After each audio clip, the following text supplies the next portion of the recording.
কারিগরি ও উচ্চশিক্ষা মন্ত্রণালয় নামে স্বতন্ত্র মন্ত্রণালয় প্রতিষ্ঠা ও কারিগরি শিক্ষার্থীদের উচ্চশিক্ষার জন্য একটি উন্নতমানের টেকনিক্যাল বিশ্ববিদ্যালয় প্রতিষ্ঠা সহ ৬ দফা দাবিতে রাজধানীর তেজগাঁওয়ে ৭ রাস্তা মোড় অবরোধ করেছেন বাংলাদেশ কারিগরি শিক্ষা বোর্ডের আওতাভুক্ত শিক্ষার্থীদের জোট কারিগরি ছাত্র আন্দোলন।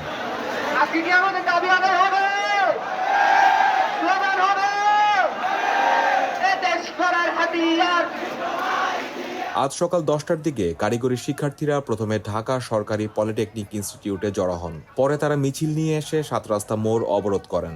এ সময় তাদের প্ল্যাকার্ড হাতে বিভিন্ন স্লোগান দিতে দেখা গেছে।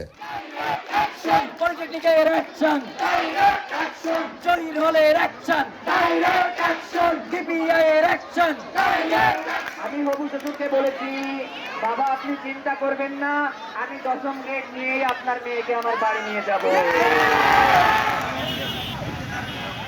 এ বিষয়ে তেজগাঁও শিল্পাঞ্চল থানার ভারপ্রাপ্ত কর্মকর্তা গাজী শামীমুর রহমান বলেন, ৬ দফা দাবিতে হাজারো কারিগরি শিক্ষার্থী ৭ রাস্তা মোড় অবরোধ করায় ওই সড়কে তীব্র যানজট সৃষ্টি হয়েছে। এতে ভোগান্তিতে পড়েছেন স্কুল কলেজের শিক্ষার্থী ও অফিসগামী মানুষ।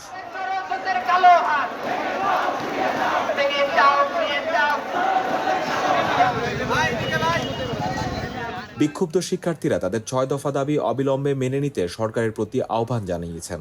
অন্যথায় তারা আরও কঠোর আন্দোলনের হুঁশিয়ারি দিয়েছেন।